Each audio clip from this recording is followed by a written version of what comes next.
Welcome to Madurai அறுசுவை சமையல். நாம் இப்போ என்ன சமைக்க போகிறோம்னா பட்டர் பன்னீர் க்ரீன் பீஸ் மசாலா.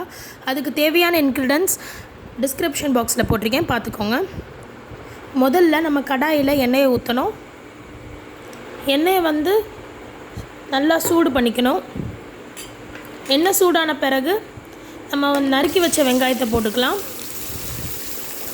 இப்போ வெங்காயம் நல்லா வதங்குற வரைக்கும் ஒரு 5 நிமிஷம் வெயிட் பண்ணுங்கள். ஹை ஃப்ளேமில் வச்சுட்டா உங்களுக்கு 5 நிமிஷத்துலேயே வெங்காயம் நல்லா வதங்கிடும். இப்போ நான் வெங்காயத்தை வதக்கி விட்டுட்ருக்கேன்.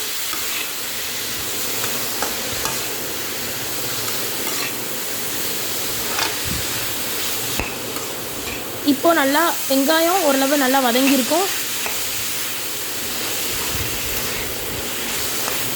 இப்போ இன்னும் நல்லா வதங்குற வரைக்கும் நம்ம கொஞ்சம் வெயிட் பண்ணலாம். இப்போ பாருங்கள், உங்களுக்கே நல்லா தெரியும், நல்லா வெங்காயம் வதங்கிருச்சு.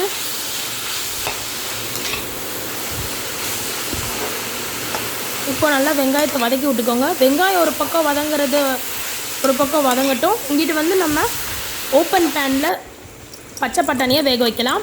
இப்போ நான் ஓப்பன் பேனில் தண்ணி ஊற்றிருக்கேன். இப்போ நெக்ஸ்ட் நான் உரிச்ச பட்டாணியை போட்டிருக்கேன். இப்போ பட்டாணியை நம்ம நல்லா வேக வைக்கணும். இப்போ நான் கொஞ்சம் உப்பு போட்டிருக்கேன். எதுக்குன்னா உப்பு போட்டால் நல்லா டேஸ்ட்டு கொடுக்கும், அதுக்கு தான். இப்போ நம்ம இங்கே வெங்காயத்தை பார்க்கலாம். நல்லா வெங்காயம் வதங்கியிருக்கு. இதான் இப்போ கரெக்ட் ஸ்டேஜ் தக்காளி போடுறதுக்கு. இப்போ நம்ம நறுக்கின தக்காளியை போட்டுடலாம். தக்காளியை போட்டு நல்லா வதக்கி விட்டுக்கோங்க. தக்காளி வெங்காயம் நல்லா வதங்கணும்.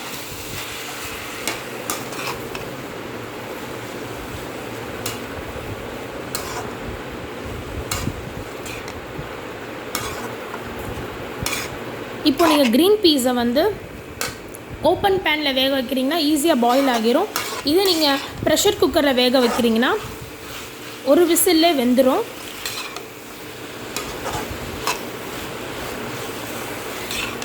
இப்போ நம்ம பச்சை பட்டாணியை பார்க்கலாம்.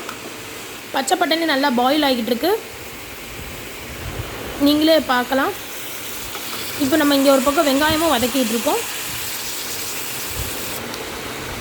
வெங்காயம் தக்காளி நல்லா வதங்கிருச்சு. இப்போ நம்ம அடுத்த இஞ்சி பூண்டு பேஸ்ட்டை நம்ம போடுறோம். இஞ்சி பூண்டு பேஸ்ட்டு நான் ஏன் கடைசியாக போடுறேன்னா, வெங்காயம் வதங்குறப்ப இஞ்சி பூண்டு பேஸ்ட்டை முன்னாடியே போட்டுட்டோம்னா இஞ்சி பூண்டு பேஸ்ட்டு அப்படியே கடாயில் அடி பிடிச்சி ஒட்டிக்கிறோம். அதனால தான் நான் தக்காளி போட்டதுக்கப்புறம் போடுறேன். இப்போ நல்லா வதக்கி விட்டுக்கோங்க. இஞ்சி பூண்டு பேஸ்ட்டு மிக்ஸ் ஆகிற வரைக்கும் நல்லா வதக்கி விட்டுக்கோங்க. இப்போ நம்ம பச்சை பட்டாணியை பார்க்கலாம். நல்லா வெந்துக்கிட்டு இருக்குது பச்சை பட்டாணி. இப்போ நல்லா ஒரு பாயிலிங் ஸ்டேஜுக்கு வந்துருச்சு. இங்கே வதக்கிட்டு இருக்க வெங்காயம் தக்காளியில் நம்ம இப்போது முந்திரி பருப்பு போடுறோம். முந்திரி பருப்பை போட்டு நல்லா மிக்ஸ் பண்ணி விட்டுக்கலாம்.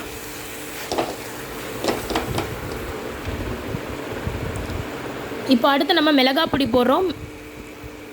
மிளகாய் பொடி உங்கள் காரத்திற்கு ஏற்ப நம்ம போட்டுக்கலாம்.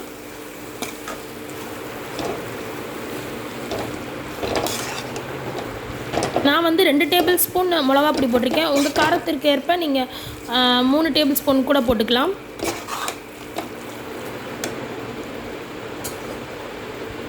இப்போ அடுத்து நான் மல்லித்தூள் போடுறேன். மல்லித்தூள் எதுக்குன்னா நல்லா பன்னீர் கிரேவிக்கு வாசனை கொடுக்கும். அதே மாதிரி சாப்பிட்றப்ப நல்லா டேஸ்டியாக இருக்கும்.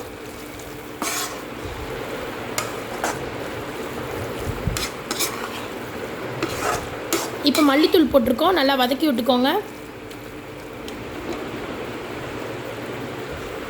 இப்போ நம்ம உப்பு போடுறோம். உப்பு தேவையான அளவு.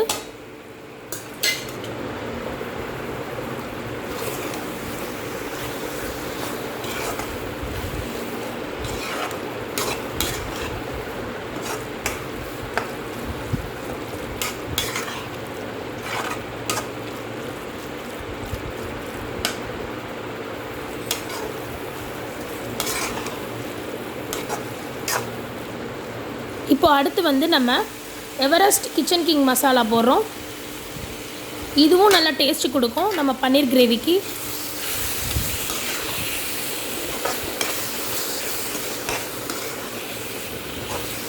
இப்போ நல்லா கிச்சன் கிங் மசாலா மிக்ஸ் ஆகிற வரைக்கும் நல்லா வதக்கி விட்டுக்கோங்க.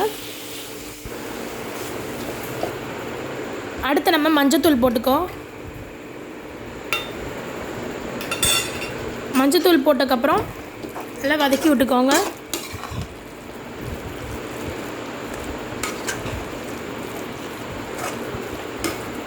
இப்போ நம்ம க்ரீன் பீஸ் எப்படி இருக்குன்னு பார்க்கலாம்.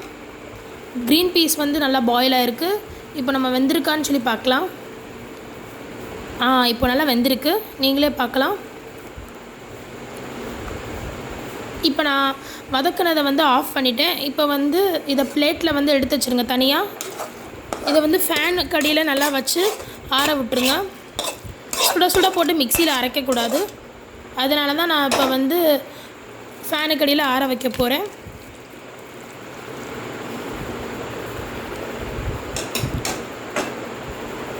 இப்போ நம்ம வந்து இங்கே பன்னீரை வந்து ஃப்ரை பண்ணலாம். ஒரு பேன் எடுத்துக்கோங்க.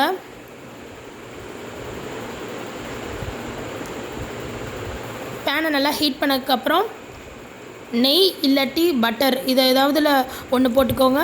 என்கிட்ட பட்டர் இல்லாதனால நான் நெய் வந்து ஆட் பண்ணுறேன்.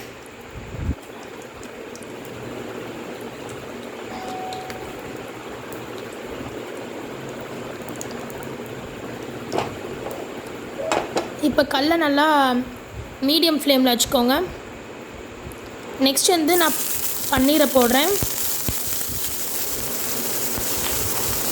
பன்னீர் வந்து நல்லா கோல்டன் ப்ரௌன் கலரில் ஆகிற வரைக்கும் நல்லா ஃப்ரை பண்ணிக்கோங்க.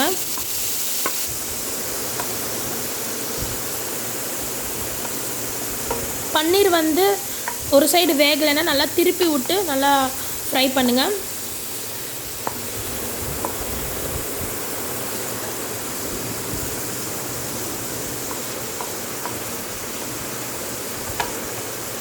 கோல்டன் ப்ரௌனில் வரதுக்கு 15 நிமிஷம் ஆகும். அதனால் பன்னீரை வந்து நல்லா 15 நிமிஷம் ஃப்ரை பண்ணுங்கள்.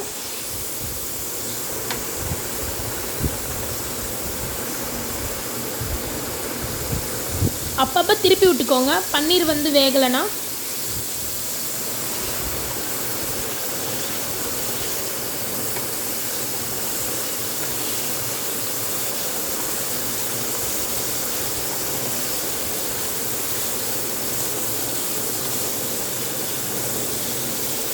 இப்போ பன்னீர் வந்து நல்லா ஃப்ரை ஆகிருக்கு, நீங்களே பார்க்கலாம். நல்லா கோல்டன் ப்ரௌனில் வந்திருக்கு.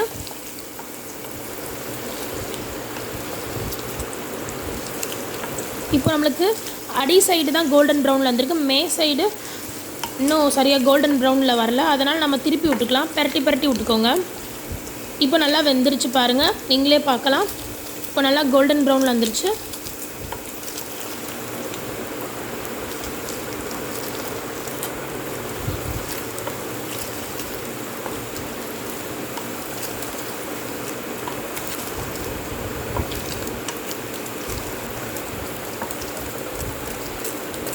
இப்போ பாருங்கள், இன்னும் நல்லா ரொம்ப ஃப்ரை ஆயிடுச்சு. இப்போ நல்லா இந்த ஸ்டேஜில் ரொம்ப கிறிஸ்பியாக இருக்கும்.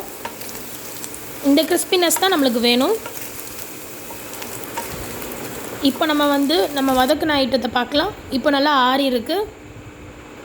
இப்போ நம்ம வந்து ஆறின அந்த வதக்கினதை வந்து மிக்சியில் போட்டு நல்லா மிக்ஸ் பண்ணலாம். மிக்சியில் போட்டு நல்லா அரைச்சிக்கலாம்.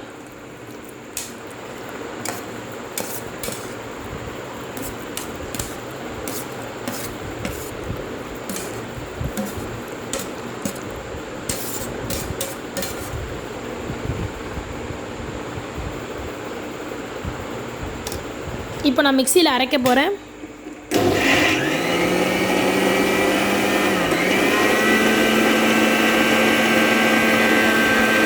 மிக்சியில் போட்டு நல்லா அரைச்சிக்கோங்க. அது நல்லா பேஸ்ட் மாதிரி வரணும். இன்னும் கொஞ்சம் தண்ணி சேர்த்துக்கலாம், அப்போ தான் நம்மளுக்கு அந்த பேஸ்ட் கன்சிஸ்டன்சிக்கு வரும்.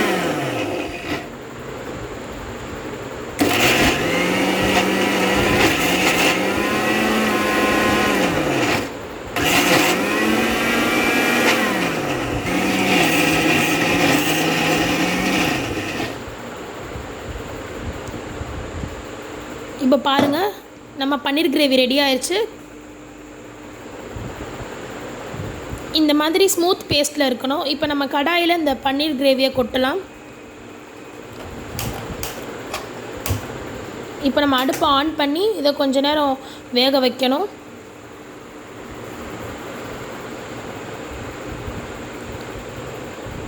இந்த கிரேவி வந்து நல்லா வேகணும். ஓகேவா? இப்போ வந்து நம்ம உப்பு போட்டுக்கலாம்.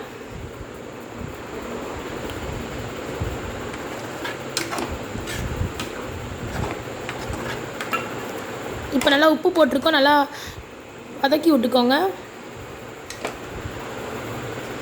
இப்போ நம்ம ஃப்ரை பண்ண பன்னீரை வந்து கிரேவியில் போடலாம்.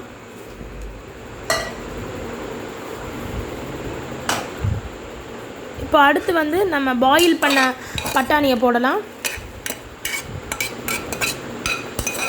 இந்த பட்டாணி நான் எதுக்காண்டி போடுறேன்னா நல்லா டேஸ்ட்டு கொடுக்கும் பன்னீர் மசாலாவுக்கு.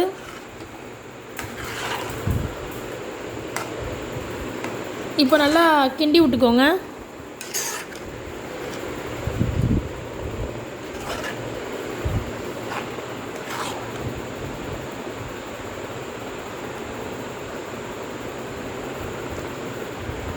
இது வந்து நல்லா பாயில் ஆகணும்.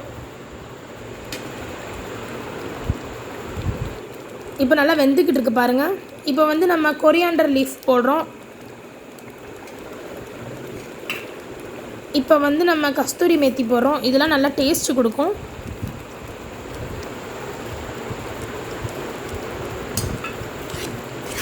இப்போ நல்லா விரட்டி விட்டுக்கோங்க.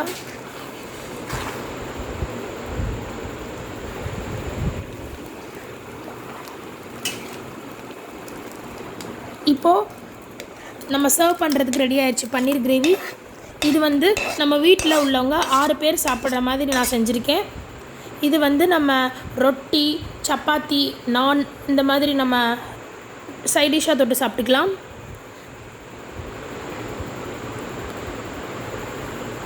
நான் வந்து தோசைக்கு பன்னீர் கிரேவி வச்சுருக்கேன். அது காம்பினேஷன் நல்லாயிருக்கும். தேங்க்யூ.